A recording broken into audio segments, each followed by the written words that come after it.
Adolf Hitler was a fanatical leader, a megalomaniac who led his country and many others into the abyss. Some historians believe that Adolf Hitler thought that his mission in life was to rid the world of Jews.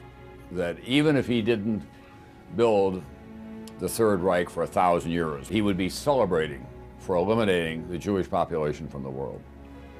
I don't know how you begin to deal with that kind of madness, but that's who he was. Adolf Hitler was born in Braunau am Inn, Austria, on April 20th, 1889. Hitler's childhood was an uneasy one.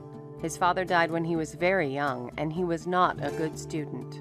In his teen years, in his pre-war Viennese life, you start seeing the attractions to the anti-Semitic and rabid anti-Bolshevik attitudes. His name was not Adolf Hitler, it was Schnickelberger, and he was a corporal in World War I. But suddenly he was the man who was giving voice to a long history of German pride. The consequences of World War I for Germany were extraordinary. I mean, the victors, the Western Alliance, placed such penalties on them that they could barely survive.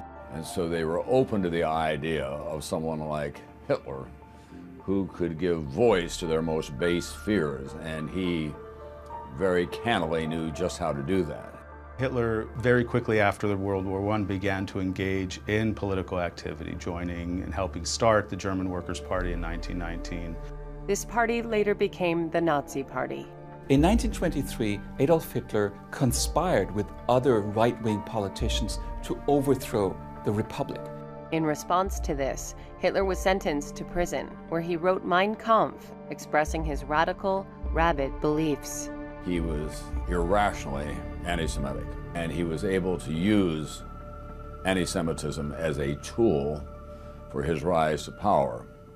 In January of 1933, Hitler becomes chancellor. As a result of the fire of the Reichstag in February of 1933, Hitler is afforded wide-ranging police and political powers. He's able really to begin the process of forging the dictatorship, the totalitarian state.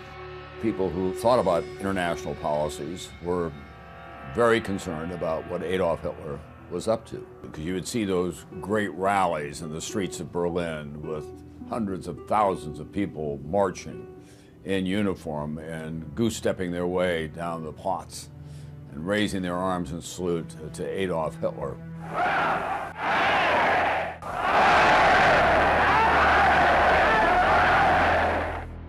And then he invaded Poland. He thought the British and the French would not declare war on him, and it would be a quick campaign to subdue Poland. But on September 3rd, 1939, Britain declared war. France followed suit. In June 1941, Hitler invaded the Soviet Union, starting the largest land war in history. In December 1941, Hitler also declared war on the United States. World War II was fought on 6 of the 7 continents. 50 million people perished.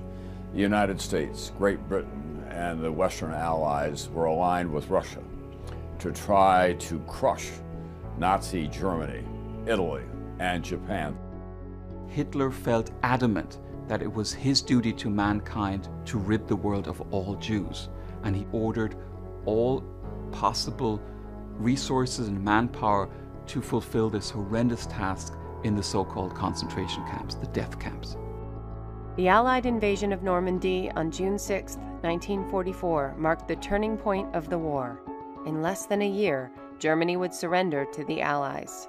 An estimated 6 million Jews were killed during World War II.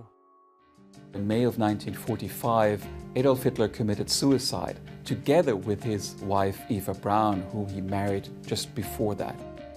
I think of all the tyrants in history, you have to put Adolf Hitler right at the top. He almost destroyed civilization as we know it during the 20th century. I don't think that history will ever forgive him, nor should it. We'll be endlessly fascinated by what A, drove him, and B, why the German people decided to follow him, not just off the cliff, but into the darkest hellhole in history.